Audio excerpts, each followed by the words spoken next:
Narcissist and Ensnared, Episode 9.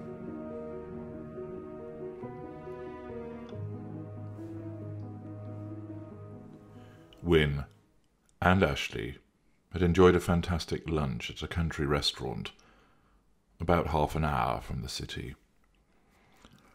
She had been thrilled when she realised that she was going there. It was one of her favourites, and she had not been for some time. She had mentioned the last 3 times she had been with Peter, but Wynne brushed off the references. He realised that she had a long history with the man, and that he would inevitably have to endure her remarking on certain things that she had done with him. Instead, he decided that he would take her to many of the places she had been with Peter to erase his memory by writing over it with a new one that he and Ashleigh would create. Ashleigh had skipped from the car, fizzing with excitement, as she danced up the path to the restaurant. The car park was busy, with many people deciding to allow the expensive restaurant to take the strain of the Christmas festivities. Over 3 courses, they had chatted endlessly, the slight disagreement that had occurred earlier seemingly forgotten about by Ashleigh, as she spoke with enthusiasm about the food and the wine. "I spoke to my brother yesterday," she explained, as she spooned some of her dessert into her mouth. "Oh yes, how is he?" "He's fine. He knows about the split with Peter." "Yes, well, he is your brother." "He can be a funny one with me at times, but he was okay with me, actually. I was quite surprised. He told me that Peter had been ringing him up." "Why?" "Well, Peter was his best man at his wedding, and they do get on well, even though they don't see much of one another, since he's based in the West Country." "I see. What did he have to say?" asked Wynne. "He's invited me to his house for New Year." "That sounds good. Are you going to go?" "Yes, I will. I'll take the children. Amelia has not seen her cousins for a while. Well, she has a step-cousin and one real cousin, my brother's son." "The break will do you good," commented Wynne. He was travelling to his own parents for New Year, and was pleased to know that Ashleigh would be over the other side of the country, in company, but most importantly away from Peter and his malign influence. "Yes, I'm going to tell him everything that's gone on. Peter will no doubt be feeding him lies, so I need to counter that." "That's the spirit," smiled Wynne. "Yes, my brother does sometimes ring me up and give me a hard time, often on a Friday. But that's when he's had a drink. He's something of a temper on him. One time, he manhandled my dad. I'm a bit scared of him, to be honest." "Well, he can't want to cause any trouble if he's invited you to go and stay for a few days. When are you going to go?" "I'm going to fly there on New Year's Eve and come back on the 2nd. I'm going back in work, of course, on the 3rd. Will you collect me from the airport on the way back? My parents will take the children and take them to Peter. I thought you could come and collect me, and we could do something that afternoon." "By all means," said Wynne, pleased to hear that Ashleigh was making plans for them both. "What are we going to do for your birthday?" she asked, changing topic. "Well, if you and the chaps want to go out." "But it's your 40th. Don't you want to spend it with me?" "Sure, you're very welcome to come along as well. My friends were trying to get me to throw a party, but to be honest, I'm not really that bothered. We'll just go out for some dinner and some drinks." "I want it to be just you and me, Ian. A special evening," said Ashleigh. She lowered the spoon and held his gaze. "Please, I want it just to be about you and me. We can go to a restaurant together, or I'll come and cook something for you at your house if you like. Is there anything you'd like for your birthday?" Wynne considered this for a moment. "I'd like you to spend the night with me. We haven't done that." "I can't. He'll have somebody watching the house. I can see you in the evening. I'll get my parents to watch the children, but I can't stay overnight." "Fair enough. I will be happy just to spend my birthday with you. I'll do another night with the chaps." "Thank you," said Ashleigh, and she resumed eating her dessert. After lunch, they went for a walk through some nearby woods. It was a cold, grey day, and Ashleigh had remarked how she wished there had been some snow. Wynne held her hand as they meandered through the trees. How he had missed being able to do this with someone, and now he had someone as special as Ashleigh. Naturally, he cherished the snatched moments they had had during the affair, but it was this, the chance to do normal things together, that he craved so much. With each day that passed, he knew that she was another step further away from Peter, and another closer to cementing their relationship. She had leant into him as they had walked, his arm around her, and every so often they would halt and indulge in a long embrace. They were the only people walking through the wood, and the isolation intensified the feeling of togetherness. "I never thought this would happen," said Ashleigh, as they walked alongside a large stream. "What, that we could go for a walk together?" smiled Wynne. "No, silly, that we'd end up together." "Why did you think that?" "I suppose I've never got what I've always wanted in life," she said, as she stooped down and picked up a stone. She stood staring at the stream and then hurled the stone.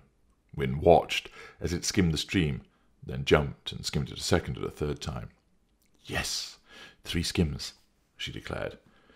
Wynne looked around for a suitable stone to join in. "I once had an 11 skimmer when I was a child." 11? Blimey, that's good," said Wynne. He identified a stone and hurled it at the stream. It skimmed 3 times as well.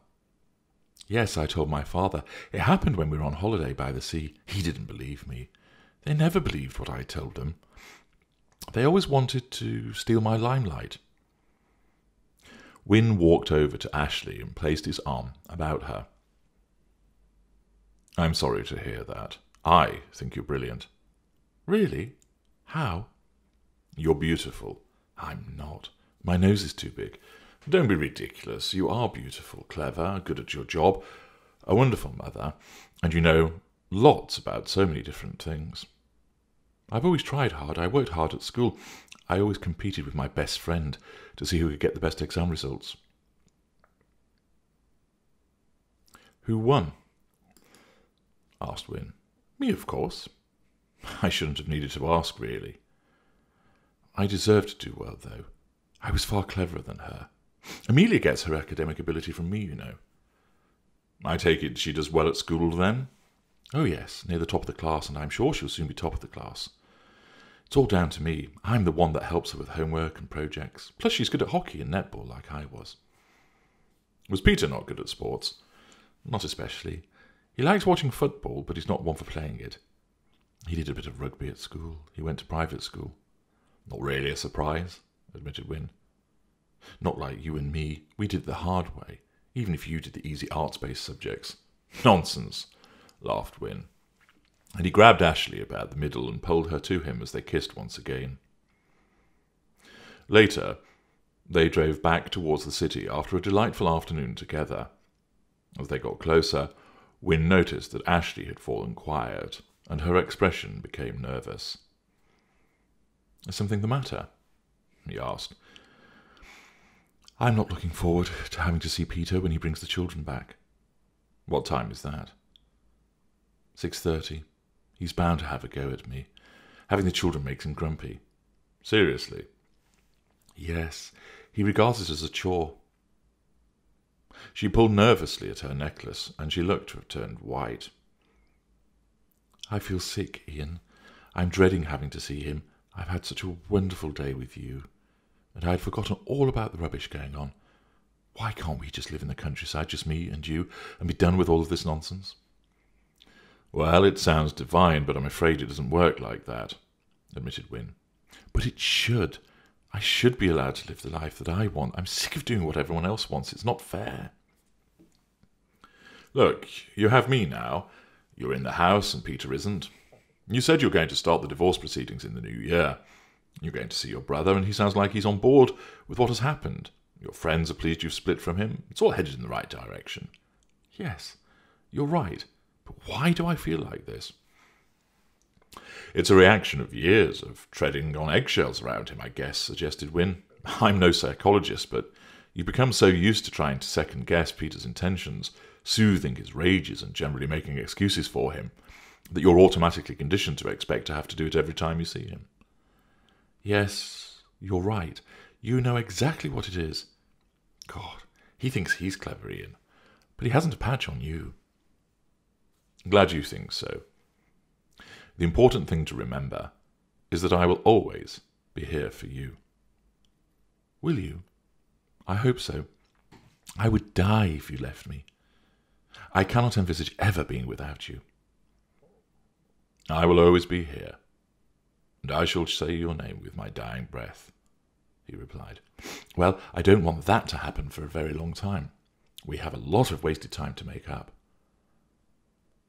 Wynne smiled and looked out of the window.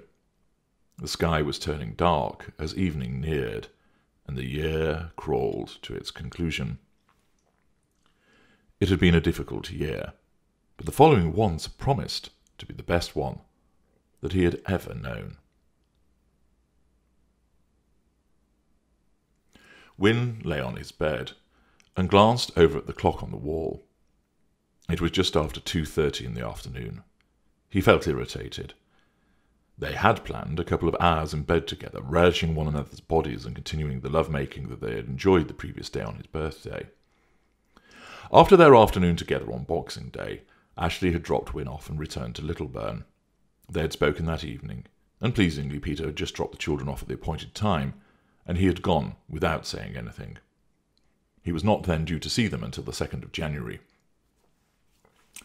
Wynne had taken time off from the bank, but Ashleigh, no doubt as penance for her resignation, had been requested, or rather compelled, to attend the bank on 2 days between Christmas and New Year. This meant that they had met for lunch twice, and they had spent the afternoon in bed on the day of his birthday, before going out for an excellent dinner at a newly opened restaurant serving modern British food. Wynne had ended up paying as usual, since Ashleigh explained that any expenditure on her card would be scrutinised by Peter, and she didn't want to give him any excuse to have a go at her. Wynne didn't mind. Money wasn't an issue for him. Wynne had really enjoyed his birthday. Not only had Ashleigh and he lost themselves in an afternoon of passion and repeated love-making, they were then able to go into the city as a couple and dine together. She had looked about the restaurant a little on edge at first, lest somebody recognised her. But it didn't happen, and she was able to relax and talk to Wynne about her plans for them to go on holiday. She wanted them both to go to Rome, as it was one of her favourite places.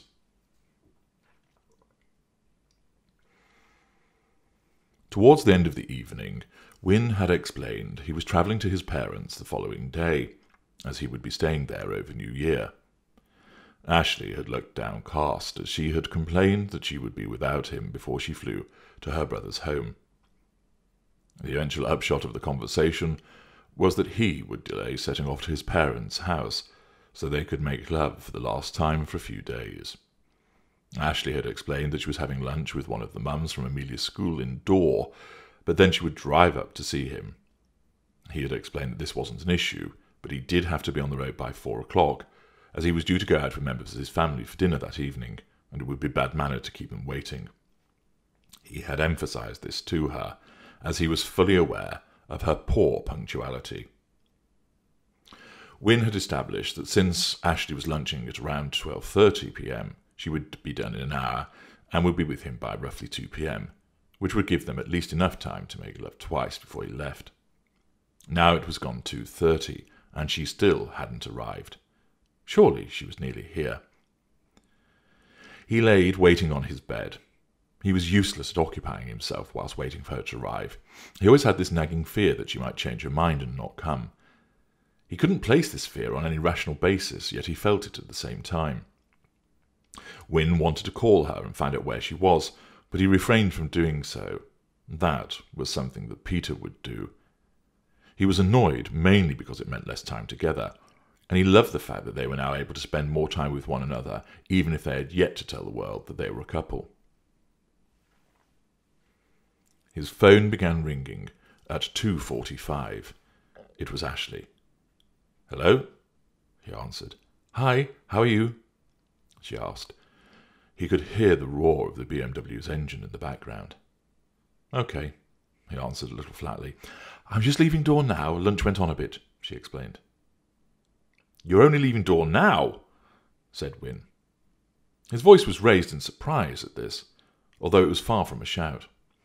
Yes, we had a lot to talk about. I had to tell her everything that had been going on. It's rather exciting. What's exciting? Asked Wynne. You know, everything that's been happening with Peter. Oh, I see. Yes, so it went on. So I'm only indoor now. So I thought I may as well go home, as there's no point me driving up to see you now. But I've been waiting all afternoon to see you. I delayed setting off to my parents' house so we could spend time together, said Wynne, his voice rising again. Don't be like that. You sound just like him. That's what he would say. No, what I mean, began Wynne, as his words floundered. I can't do this, said Ashleigh, and she ended the call. Wynne looked at his phone in surprise. Why on earth had she done that? She was the one who was late and had messed up the arrangement, yet she was making him feel bad for pointing it out. He dialed her number. The phone rang several times, and then went to voicemail. He tried again, the same result. For fuck's sake, said Wynne, as he got off the bed and began gathering his bag for his journey. Annoyed, he stormed down the stairs and collected his other belongings, slinging them into the boot of his car. He started the engine and drove off, annoyed with her for having spoilt the afternoon, and also for the manner of her telephone call.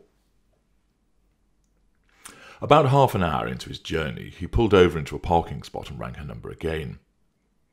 The dialing tone sounded on her mobile before going to voicemail. He tried the house phone, but only achieved the same result. He tried the voicemail once again. He tried the mobile once again, and when it went to voicemail, he decided to leave a message. Hi, it's me. Look, I'm sorry you got upset before. I was just disappointed about not seeing you. You know how much I love to see you. I didn't mean to sound like him. You know I'm not him. But I guess I must forget that certain phrases will act as a trigger for you and remind you of his abusive behaviour. I am sorry. I'll try and remember in future. I'm on my way to my parents' house. I miss you. I'll try again later. I love you. He ended the call and waited to see if she would call back. His phone remained silent. After another hour of driving, he pulled into a service station on the motorway and decided to send Ashleigh a text message. I hope you're all right. Kiss, kiss, kiss. He waited and watched the cars driving into the car park, their light shining into his face as they neared, and then turned into a different row. It began to rain, the drops hitting his windscreen and trickling downwards. He felt annoyed with himself now. He should have known better than to have raised his voice, even slightly. She was so fragile, and he needed to try and look at the world through her eyes after what she had been through. He cursed and hoped that she would call him. Just then there was a chime, and he saw the golden light. His heart jumped. I am at home. I needed some time to myself. Kiss. Can I call you? Kiss, kiss, kiss. What good can that possibly do? Kiss. Let me call you, and then you will see. Kiss, kiss, kiss. Okay, kiss. He rang her landline. Hello, she answered. She sounded tired. Hi, I'm sorry about before. Yes, I got your message. I guess I was just so looking forward to seeing you, and my disappointment came out inadvertently. I don't need this right now, Ian. What do you mean? I don't need you to keep calling me. I don't. I just rang you back twice after the call ended when you were driving. I rang you once to leave an apology. That's not all the time. No, you rang several times. I didn't. My phone log will confirm it.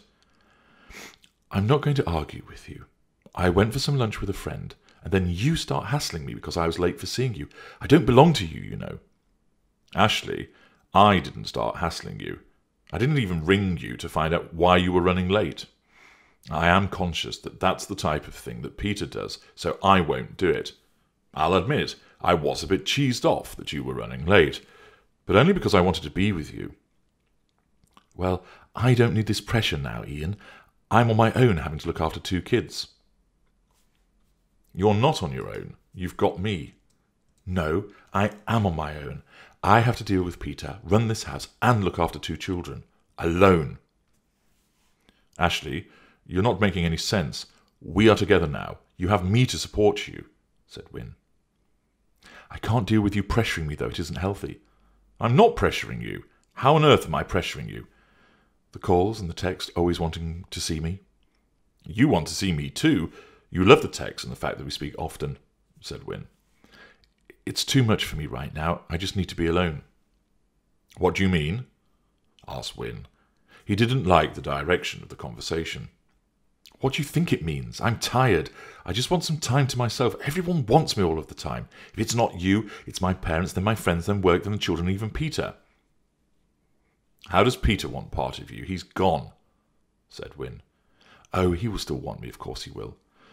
Look, I love you so much. I just want to do the right thing. Then leave me be, Ian. Let me have some time to myself, please. Do you mean the rest of the day? I'm confused. I don't understand. I thought you wanted to be together all of the time. That was what you always said, he remarked. No, that's what you always said. No, I've got all the texts here. Shall I send you them? You often tell me that you wish we could be together all of the time. Stop it. You're putting me under pressure again. I'm going to go. I cannot do this. I cannot cope with the neediness, Ian. Just let me have some time for me, she said, in an irritated manner. Please, Ashleigh, I don't understand what you're doing. It doesn't make any sense. I said I'm sorry for earlier. I really am. I forgot how you might feel. I know that was wrong and selfish of me, but I have said sorry. Ian, you're going on. It's annoying. Wynne stopped speaking. He gripped the steering wheel in frustration, his hand tightening around it. I'm going to go, okay? Wynne felt exasperated. He didn't know what to say without repeating himself. Okay, he said. Ashleigh put the phone down. Fuck, fuck, fuck, he yelled, and flung the phone down onto the passenger's seat. He punched the steering wheel as anger and frustration welled up inside of him. Why hadn't he kept his mouth shut when she said she was not coming to see him? They could have just chatted instead. He should have realized that she might want some time to herself. He was being selfish, just thinking of them spending time together. But he couldn't help it. He loved her so much. And after so long of being the other man, he had finally got her. And now it looked like he had lost her. All over a stupid remark.